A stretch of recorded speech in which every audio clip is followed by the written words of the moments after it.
todos, muy buenas noches, bienvenidos a Vía V, es martes 17 de julio, un día dominado por el mismo pesimismo de los últimos días y por el intento del gobierno, en concreto de su ministro Cristóbal Montoro, de convertir en noticia positiva en esta ocasión, algo que ya estaba aprobado desde el sábado pasado. Ha sido una jornada en la que hemos escuchado una petición de perdón, salía de la mano a través de un escrito de la diputada Andrea Fabra, conocidísima ya de todos ustedes seguro por ese famoso exabrupto que escuchábamos el pasado miércoles, y con las calles llenas de gente protestando en esa sucesión de manifestaciones aparentemente sin convocatoria previa que se han convertido en la tónica habitual en muchas calles y plazas de España y de una forma muy particular en el entorno del Congreso de los Diputados. Muchas cosas que analizar esta noche que nos proponemos comentar con Manuel Fernández Blanco. Muy buenas noches. Buenas noches. ¿Cuál es el estado psicológico del país en estos momentos? Es la Gran Depresión. La Gran Depresión colectiva. Sí. Pero supongo que esto influye, o sea, que hay países en estado de depresión y en estado de optimismo, ¿eh? Sí, yo creo que es una época triste, ¿no? Aparte de las circunstancias objetivas en sí, es algo que se palpa no solo en los consultorios. Yo creo que a nivel general de la calle, el momento actual es un momento triste. Pero en los consultorios se nota la crisis, en el tipo de patologías, en el número de personas, etcétera, etcétera. Sí se nota.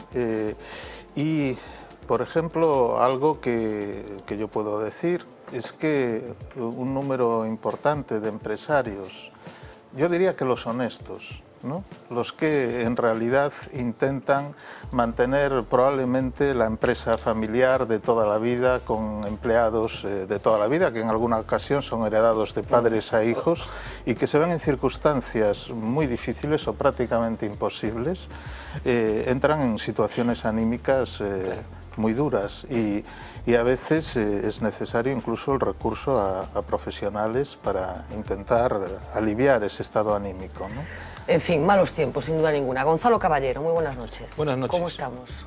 Pues bien, dentro de lo mal que están las circunstancias, hay que sacar lo positivo del día. Es decir, el sol ha estado radiante en toda Galicia, aunque aquí al llegar aquí a la esquina norte de la comunidad hay ciertas brumas, pero lo cierto es que por lo menos hay que ver que la gente está en las playas y que el verano está llegando. Ya hablaremos de lo negativo después. ¿Pero tu estado de preocupación cuál es? Mi estado sigue siendo grave y la situación sigue siendo muy complicada.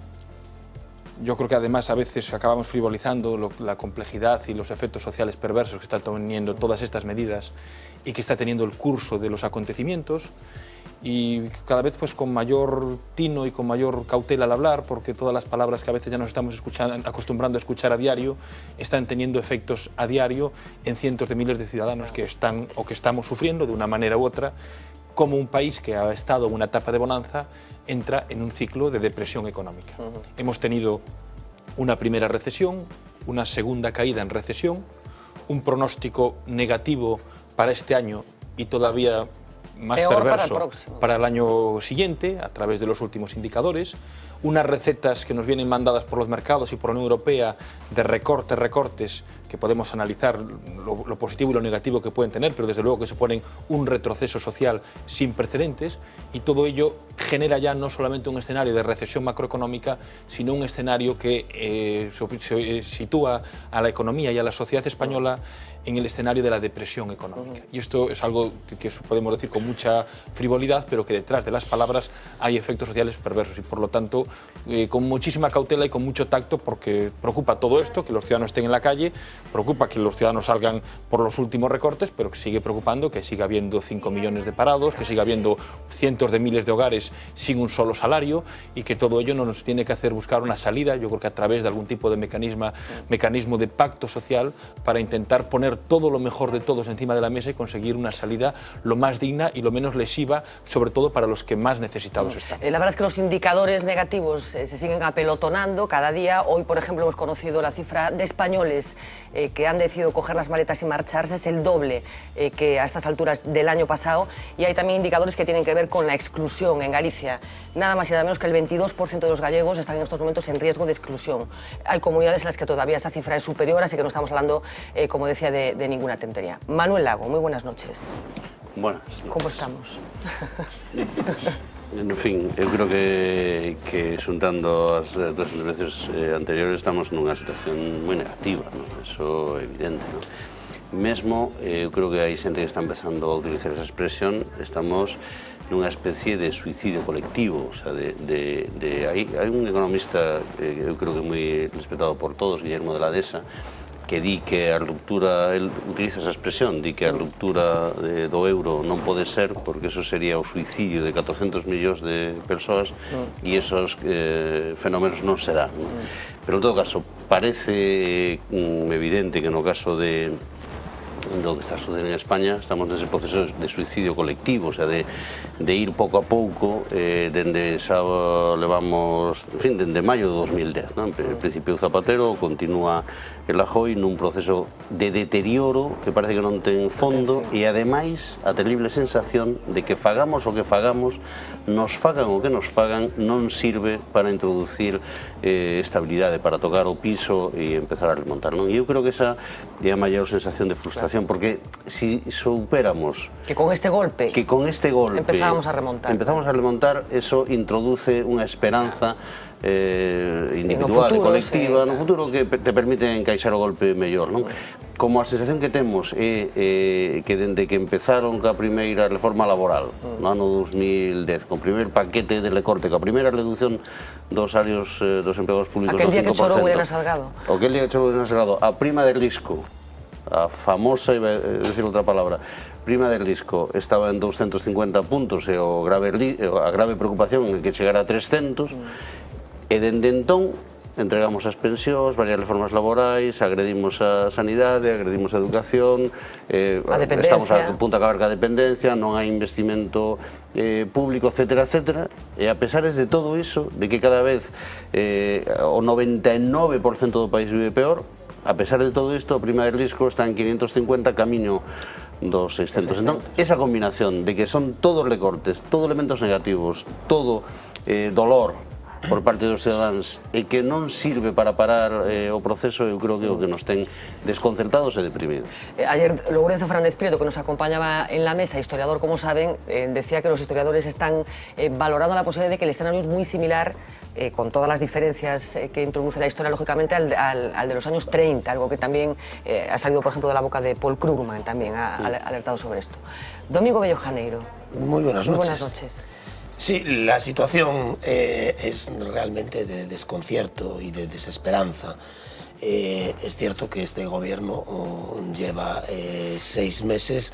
Ya lleva 6 meses. Ya lleva 6 meses y al margen de que podamos después discutir sobre el acierto de las medidas, la verdad, yo comparto todo lo que habéis dicho, es que cara al exterior, todas esas medidas, con ser durísimas, dramáticas para mucha gente, no están produciendo ese efecto pues de detener el alza de la prima de riesgo, de que las llamadas agencias estas de calificación de nombres irreproducibles, o bueno, de vales de alterne, incluso en cuanto a su propia filosofía de trabajo, pues no están concediendo credibilidad, porque es cierto que lo que falta, me imagino que lo compartiréis también, es, aparte del ajuste que se está haciendo sobre la clase media y las clases menos favorecidas, una verdadera reforma en profundidad de toda la estructura del gasto público. Y además, y me alegro mucho que Manuel hubiera sacado el tema de la empresa familiar, porque yo hoy di una conferencia sobre la sucesión en la empresa familiar. Es decir, aquí desde momento estamos centrando mucho la atención, y es muy importante, en el gasto público, en la deuda pública, que es inasumible, pero España es el país más endeudado del mundo con deuda privada. Es decir, hay una situación que han fallado todos los supervisores, se han dado crédito sin verdaderas garantías, y ahora se pide para cualquier negocio jurídico de mi especialidad de derecho civil una sobregarantía. Cualquiera que nos esté oyendo que quiere alquilar un piso, un local, etcétera, lo sabe, y además hay una situación de sobreendeudamiento que está asfixiando a las pequeñas empresas también. Bueno, vamos hablando de muchas cosas, de lenguajes contradictorios, porque hoy una vez más hemos escuchado escuchado al responsable del Banco de España decir una cosa y al ministro de Economía decir absolutamente la contraria, prácticamente al mismo tiempo. Pero antes, perplejos, nos hemos quedado con el intento de Cristóbal Montoro de vendernos como nueva una medida que fue aprobada el pasado viernes en el Consejo de Ministros y ratificada posteriormente en el Boletín Oficial del Estado. La pregunta es, ¿estos señores no leen sus propias leyes, las cosas que publican ellos en el BOE? Vamos a escuchar el momento en el que, como decía Cristóbal Montoro, hoy en el Senado, en una sesión de control, trataba de convertir en algo novedoso una medida vieja.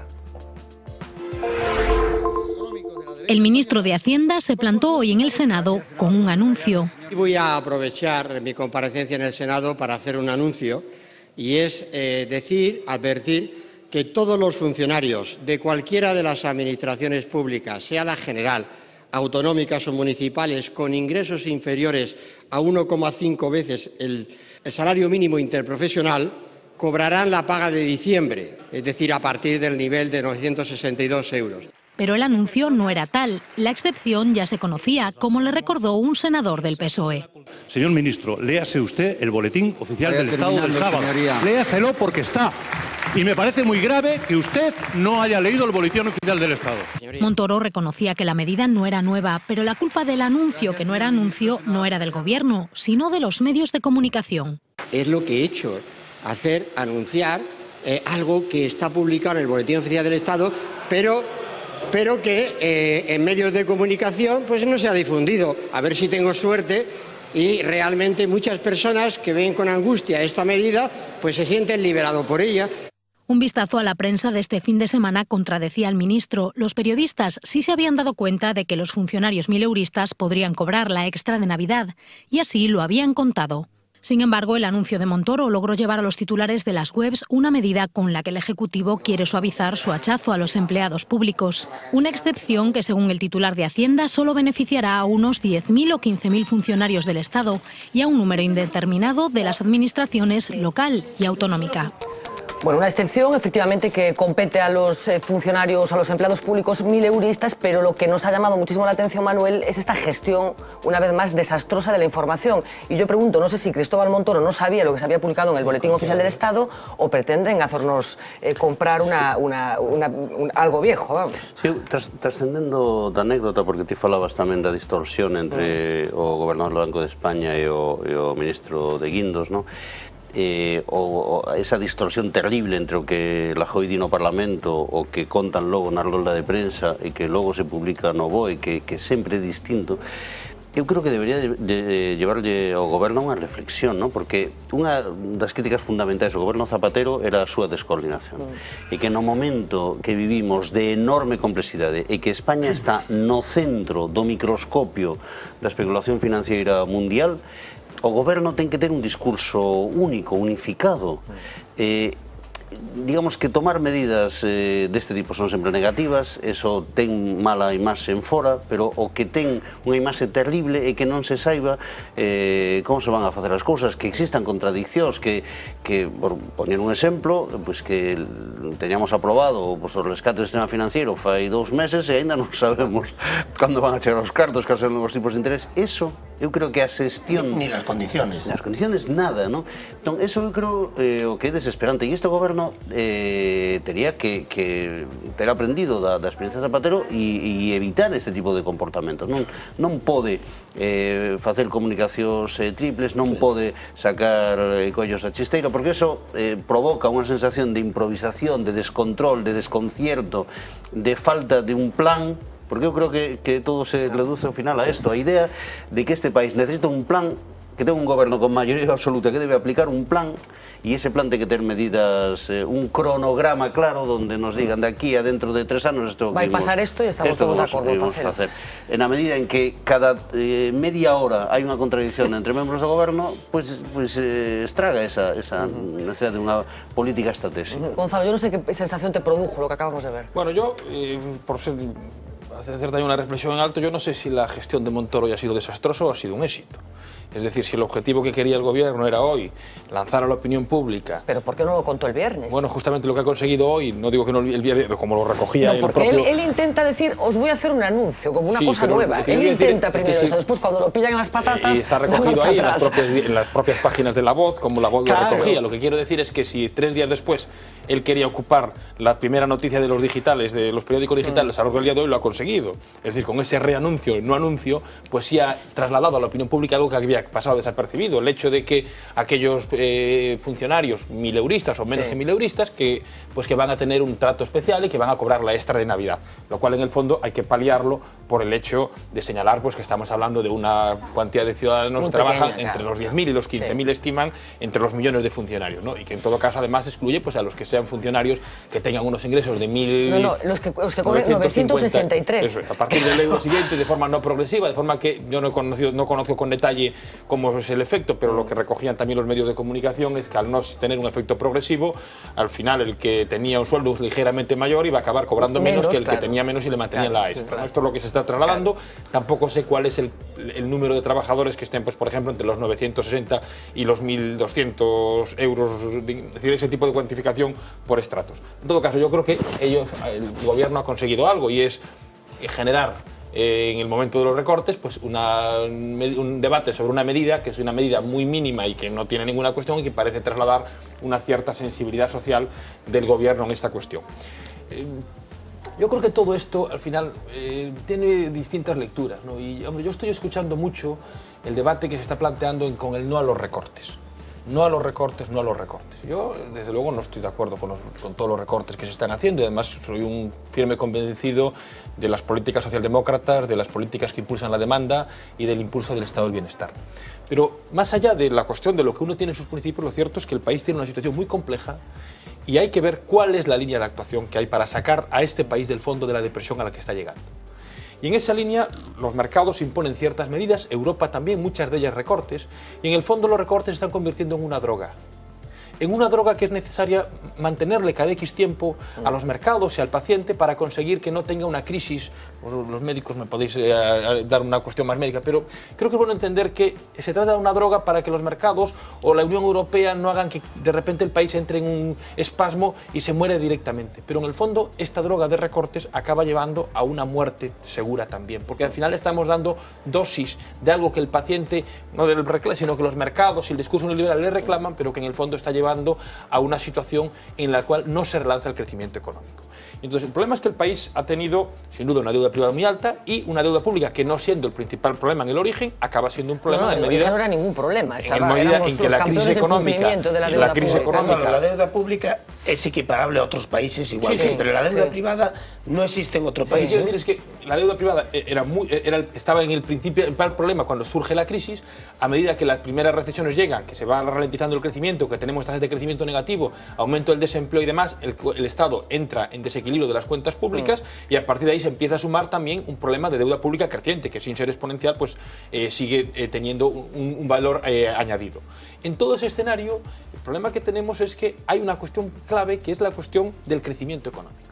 Y el crecimiento económico, que es la clave fundamental para salir de este círculo vicioso en el que está la economía, no se va a lograr con la vía de los recortes. Es decir, es necesario un plan de reactivación de la economía española que afecta a la competitividad, a la productividad y que es coherente con medidas de gasto público que permitan impulsar la demanda privada y el gasto social para conseguir con ello que no haya una caída de la demanda privada radical en un escenario muy corto y que al final acabe llevando a la inacción. Y por lo tanto es necesario un plan. Si estamos en la política de corto plazo de decir, pues Europa nos impone esto, necesitamos que... Y al final ni tan siquiera los mercados nos creen, porque el crecimiento económico no lo logramos y la credibilidad en los mercados financieros o la estabilidad financiera tampoco. Entonces, es cierto que en este escenario de gobernanza a un gobierno nacional le escapan muchas medidas. Yo quiero reconocerlo porque los recortes no satisfacen, no gustan, pero necesitamos, además de decir el no a los recortes, plantear un programa de política económica de acción desde el Gobierno y sin duda con la Unión Europea que tiene que permitir el relanzamiento. Pues y esa es la única vía que puede generar en los próximos meses sospecho, una salida al Gonzalo, escenario que de ese presión. plan ni está ni se le espera de Ni está momento. ni se le espera. O si lo, Y ese si es el lo escenario tienen, político. si lo tienen, ¿Cómo lo vemos? Con lo mucha tienen gravedad, muy porque ni lo escondido. tiene el Gobierno, ni se plantea tampoco en el debate político del país, porque al final el debate político se acaba trasladando simplemente en el no al recorte, pero el no al recorte tiene que ser la contrapartida de una política activa y positiva que permita mantener el estado de bienestar en ciertos Yo amplio niveles. que incluso tampoco se le espera ni está en Portugal, Irlanda y Grecia, que fueron los países que nos llevan una ventaja comparativa No, es que con incluso cuando respecto... tú planteabas la cuestión, o se planteaba aquí en la mesa, el tema del euro, planteaba también el tema de la salida del euro. Es que el problema es que estamos llegando a una inacción de la política económica nacional cuando no tienes mecanismo de tipos de cambio, no tienes política monetaria y la Unión Europea ni aplica políticas de demanda activa, hay un plan que no sabemos cómo se va a concretar para impulsar, ni políticas monetarias, a veces ahora cuando se apruebe un nuevo mecanismo de estabilidad se empiezan a comprar deuda y algo se estabiliza, pero el problema es que los gobiernos nacionales están con las manos atadas y en el fondo tienen que estar reaccionando a algo que nos lleva a un desastre absoluto. Me faltan todavía Manuel y Domingo por hacer esta primera valoración, pero un poco por ir completando, porque hay quien hoy relacionó las palabras de Cristóbal Montoro con la tensión creciente que se está viviendo en las calles. Hemos hablado de ella toda esta semana, ayer y hoy, y la intuimos ya la semana pasada, coincidiendo con ese pleno terrible en el que se anunciaron buena parte de los recortes después aprobados en Consejo de Ministros. Vamos a ir viendo imágenes de muchos sitios de España, porque Madrid está siendo un poco el corazón de esas protestas, pero la verdad es que son colectivos muy diversos y ciudades muy distintas en las que la gente está saliendo a la calle de una forma bastante espontánea, decíamos ayer, sin convocatoria aparentemente previa, sin presencia. Las pancartas están hechas en casa de la gente, son pancartas hechas en sábanas y con bolígrafo. En el entorno del Congreso, después lo veremos, están viviendo situaciones tensas, está prácticamente vallado el Parlamento español con lo que ello supone y con lo que ello tiene de simbólico. Manuel, vamos a ir hablando mientras mantenemos esas imágenes.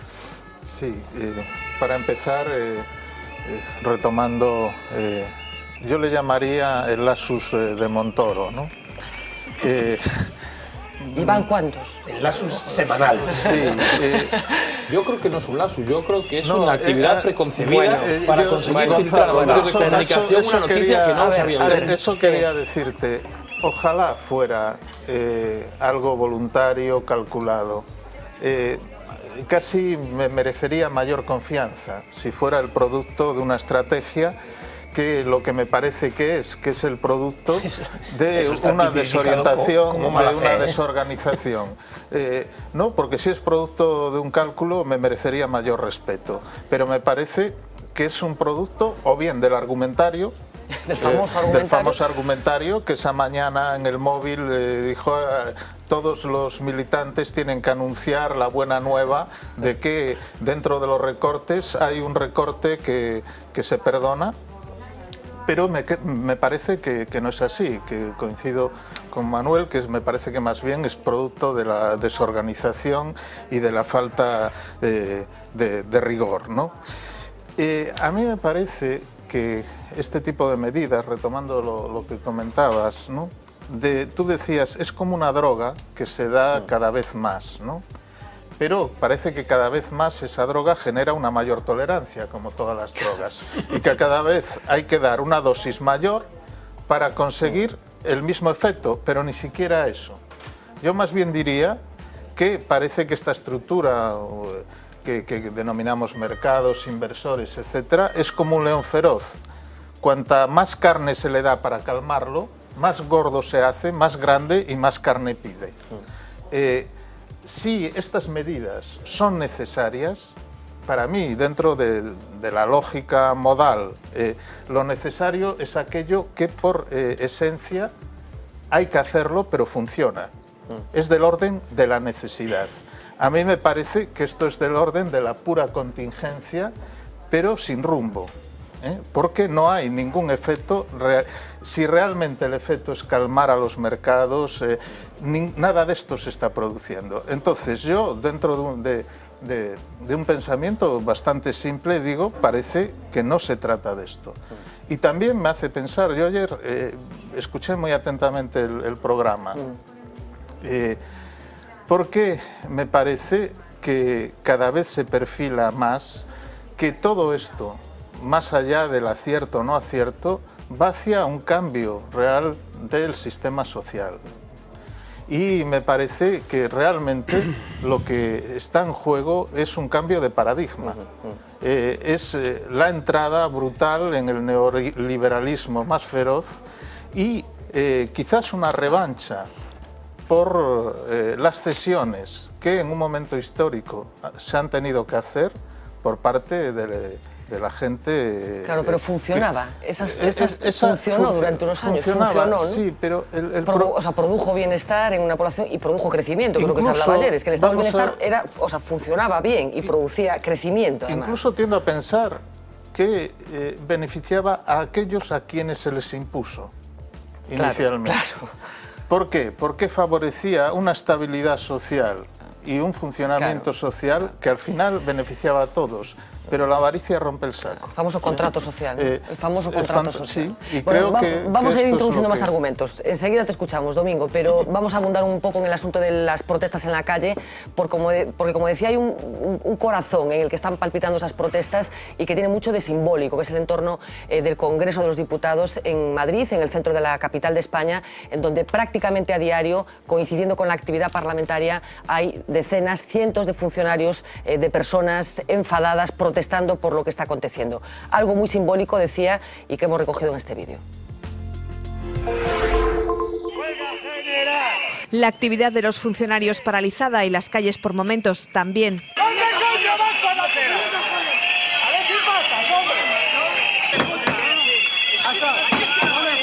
Ante el Ministerio de Hacienda, tensión con un conductor.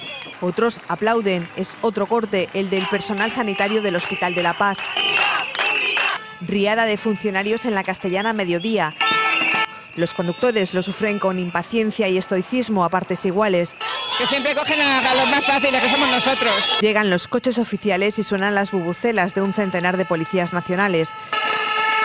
Los sindicatos protestan ante la Dirección General de la Policía. Dentro, las autoridades conversan pese al ruido de fondo.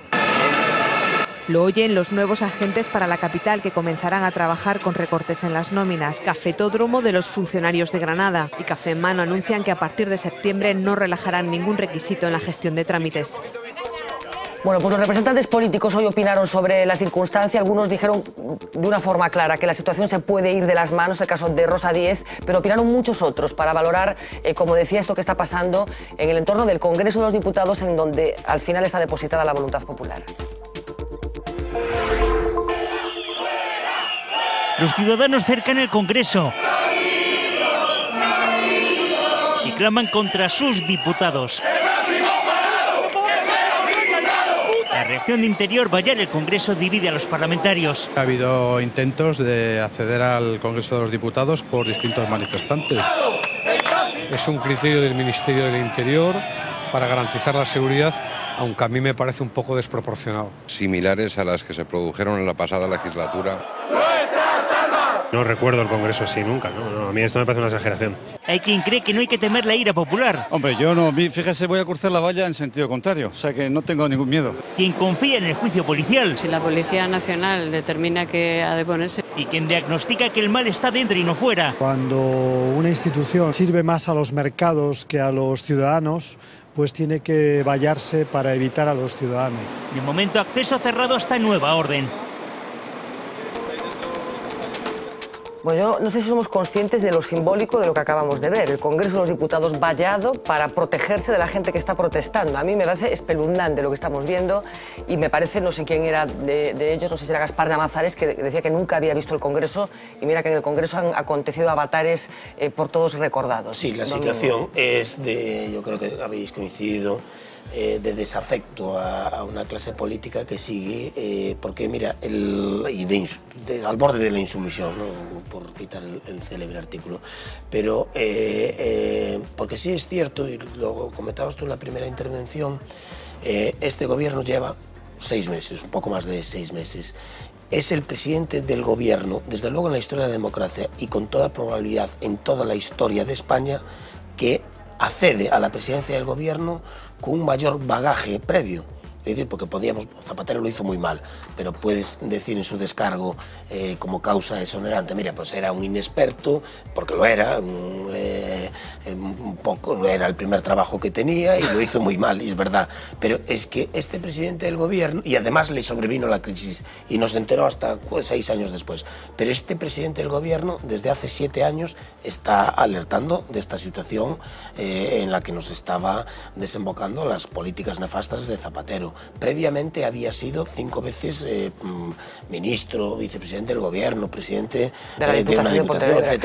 El más preparado, a ver si encontráis algún otro, en toda la historia de España. Más preparado por cargos, quieres decir. De experiencia, incluso, es decir, con una preparación jurídica al más alto nivel, de un cuerpo de élite. Esta no sabía inglés, que es requisito para ser presidente del gobierno.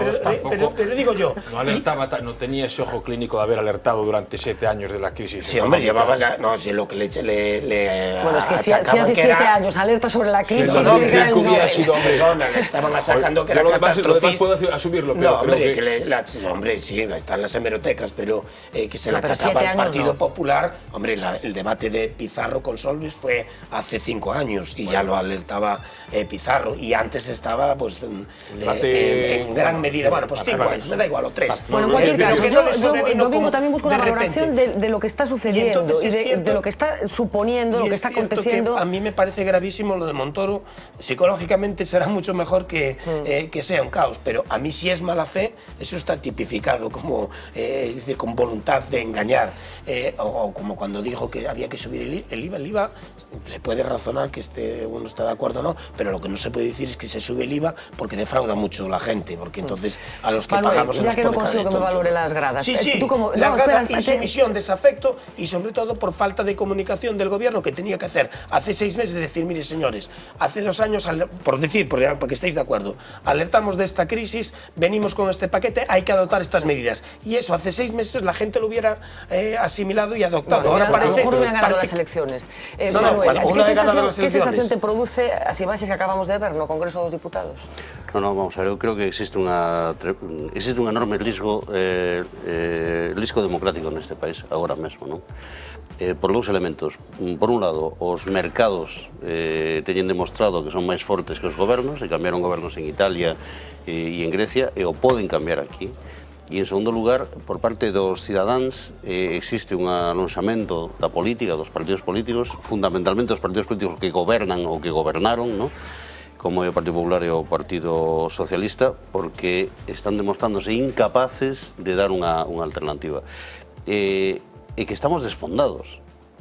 Un país, unha sociedade, un desempregado, unha empresa, unha pequena e mediana empresa pode soportar unha crise dun ano e medio, porque ten reservas, porque ten unha expectativa, porque ten no seu balance fondos que lle permiten aguantar, porque aínda pode pedir un préstamo, pero que estamos desfondados, porque levamos 4 anos sometidos a unha enorme presión sobre as contas de resultados, sobre o emprego, sobre as retribucións salariais, sobre a estabilidade, as familias aguantando. Entón, hai un momento que eso estopa. Los partidos están desapegados de la realidad, porque fíjate, y los sindicatos, si me lo permites, porque se dice unas medidas durísimas a las clases menos favorecidas, a la clase media, hasta ahogarlo, a hacerlo prácticamente desaparecer, y solo después de eso dicen, bueno, y ahora vamos a reducir la subvención a los partidos políticos a un 10%, un 20%, ahora, y a los sindicatos igual. Espera, Domingo, deja acabar. Eu creo que esa movilización, ¿no?, que agromou no 15M claramente, fai ano e medio, que está aí, ¿no?, eu creo que reflictes esa necesidade que ten a xente de exteriorizar un enorme conflicto, sufrimiento personal, sacarlo á rúa, facelo social e intentar demostrarlle os que mandan o poder que así non podemos seguir. Eu teño unha diferencia co que ti decías, o que decía Domingo agora, de que aí non está o momento sindical. Estades confundidos. O momento sindical non é a cúpula de comisións obreiras e UGT que está na sede central. Todos os funcionarios que salen á rúa están nun hospital, no INE, na policía ou en Facenda, que teñen un comité de empresa que está formado por Comisións Obreiras, UGT e a CESIF, fundamentalmente a CIGA, no caso de Galicia, que son os que convocan esa movilización. E déxame que diga dos cuestións que eu creo que o proban. Os sindicatos teñen que ter cuidado, porque hoxe houve unha manifestación en Pontevedra, aproveito para decirlo, para defender a un traballador de Comisións Obreiras e da CIGA que foron condenados a 3 anos e medio e 4 anos de prisión por participar nun piquete informativo. Como ben podría decirnos domingo, esa manifestación que se produce diante do Parlamento é ilegal. É ilegal. Sí, porque non está autorizada por a delegación do goberno. E se, por lo tanto, ali está a sigla de Comisións Obreiras e do UGT e da CESIF, pode haber un procedimento, e agora estamos nun momento en que vai haber moita represión. É unha segunda idea, está convocada para os xoves, aproveito para decirlo, os xoves 19 nas todas as cidades galegas, convocada unitariamente por Comisións Obreiras, UGT, a CIGA, a CESIF e outros sindicatos menores, unha enorme movilización para protestar por estos elementos. Por lo tanto, non hai unha disociación aí. Yo quería plantear, en primer lugar, sobre las movilizaciones y las imágenes. A mí me llevan a una reflexión.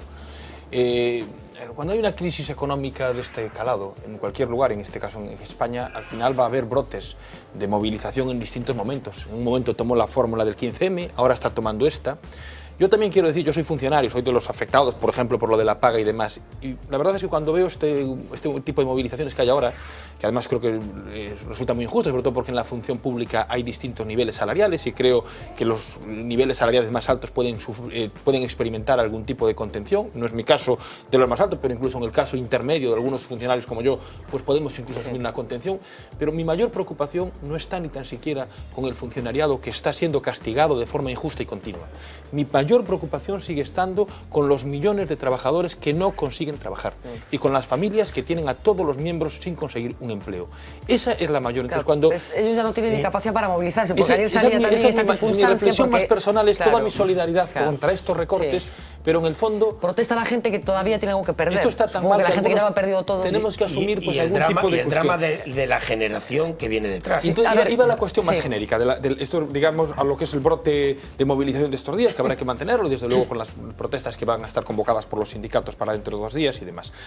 Esta crisis económica al final muestra mucha desafección contra todo.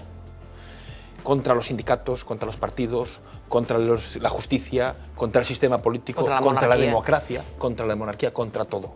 Las crisis son caldo de cultivo para cosas muy distintas. Entonces, lo que quiero decir es que el país tiene una crisis institucional. Una crisis institucional porque las instituciones, muchas de ellas, no funcionan bien. Y cuando las instituciones no funcionan bien, también la economía funciona peor. Ahora bien, muchos de los malos funcionamientos de las instituciones del país ya eran previas a la crisis económica, pero cuando la economía va bien, los ciudadanos no ponen la lupa para enjuiciar a nuestras instituciones públicas y a nuestros representantes. Y al igual que en el caso de Estados Unidos, donde también la desafección política es ahora inmensa, y lo muestran todas las estadísticas y todas las encuestas y los trabajos académicos que recogen cómo de repente el nivel de desempleo para Estados Unidos es muy alto, comparativamente inocuo con el caso español, reflejan justamente cómo hay una falta de credibilidad en las instituciones políticas norteamericanas por la crisis económica. Esta situación, por lo tanto, nos manifiesta que hay una crisis institucional que puede tener muchos riesgos. Yo creo que Manolo ha manifestado muy bien el riesgo democrático hacia abajo, hacia los ciudadanos desafectos, y hacia arriba por la Unión Europea. Pero yo también quiero poner esta cuestión encima de la mesa, y es, detrás de toda la situación de crisis económica que hay, no todo vale. Y en el fondo, para que un país salga adelante, la cuestión no es simplemente tomar las calles. Necesitamos un proyecto de reforma. Y yo soy un socialdemócrata reformista, no un alternativo al sistema, porque el sistema hay que cambiarlo para mejorarlo. Y las quejas son muy necesarias para conseguir cambiar el sistema. Y hay que salir a la calle para conseguir cambiar el sistema. Pero tenemos que definir una guía de actuación para cambiar o mejorar el sistema y conseguir salir de la crisis económica. Claro, pero yo insisto, esa guía de actuación la tienen que marcar en principio los señores que fueron elegidos para marcarla, ¿no? Yo creo que tiene que marcarla la clase política y también la sociedad civil, bueno, de todas maneras, que está ocupando un lugar cada vez más planteamientos importante. ya encima de la mesa que cada vez tienen más peso y que tienen que ver con la viabilidad de este gobierno. Sabemos que hay ya grupos políticos pidiendo por lo menos que se convoque un referéndum. Hay algunos que hablan también de la dimisión ya directamente del actual Ejecutivo. Hablaremos enseguida de eso, pero antes, Manuel, yo quería una cosa muy cortita de qué te inspiró, qué sensación te provocó ver ese muro rodeando el Congreso. En teoría son los representantes del pueblo y se cercan frente al pueblo. frente a una manifestación antisistema, pero no el antisistema que estamos acostumbrados a hablar, ¿no? Los antisistemas que rompen escaparates y todo esto. Es decir, efectivamente es el antisistema que nace del interior del sistema mismo, del núcleo más importante del sistema, que es el funcionariado, que son los que sostienen la estructura del Estado. Y a mí no me parece casual que sea este colectivo, que en teoría, y se repite siempre, son los que tienen trabajo seguro, etcétera, los que estén en este momento encabezando las protestas. Porque efectivamente la gente que está en exclusión social, históricamente, se moviliza siempre menos. Es decir, ya desde los tiempos está desactivada. Entonces, es de algún modo la opinión ilustrada, la gente más comprometida con cierta idea de lo público incluso, los que probablemente tienen una mayor capacidad de movilización. Y aquí, Manolo, yo te voy a hacer un pequeña... Yo creo que sí, los sindicatos están incluidos en todo esto, pero también es verdad que los sindicatos últimamente se han percibido por parte de mucha gente formando parte excesivamente del sistema. Es decir, que en todo este proceso de los últimos años las clases dirigentes ha habido a veces una cierta burocratización, la participación en ciertas instituciones que han contribuido ante algunos sectores de la población a ver a los sindicatos mismos como parte del sistema. Y eso puede producir una cierta desafección. Y yo creo, y termino con esto, que probablemente los funcionarios aceptarían bastante bien los recortes si realmente se percibieran como justos. Como justos, quiero decir, no solo por la cuantía y demás, sino porque facilitan una solución viable, auténtica, y dos, porque no están acompañados de toda la marea de escándalos de corrupción que cada vez saltan más y que hacen pensar que los recortes son en realidad para financiar a pillos y canallas. Entonces, yo creo que esta es la auténtica causa de la indignación. Uno puede hacer un sacrificio si realmente es para el bien común. Si los que te están tomando el pelo y te están... Teño que contestar por alusións. Digo, esta idea do movimento sindical, dende logo, sempre se pode facer mellor, non? E eu hai veces que non estou de acordo co que se ten feito por parte do movimento sindical. Pero a idea de que está agora mesmo en crisis ou desafección non se corresponde con a realidad. Outro día, bueno, o que decías ti de quen se moviliza onde hai organización, eso é evidente. A movilización dos mineiros de todo o Estado en Madrid, acollidos por Comisión Obrera UGT o Pobo Traballador de Madrid con medio millón de persoas, eso é o movimento sindical que organiza. A movilización dos empregados públicos é o movimento sindical, os seus comités de empresa, pero que o movimento sindical ten organizado as maiores manifestaciones que houve neste país en loita contra os recortes, primeiro de Zapatero e logo de Feijóo. Ten organizado dúas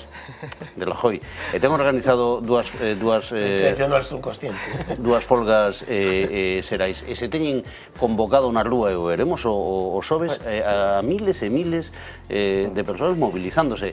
Vou dicilo, o único instrumento que teñen hoxe en día os cidadáns, porque por desgracia eu coincido con Gonzalo que fai falla unha folla de ruta. Non, que fai falla que o Partido Socialista, o Partido Popular dende o goberno e o Partido Socialista dende a oposición digan cal é a súa proposta.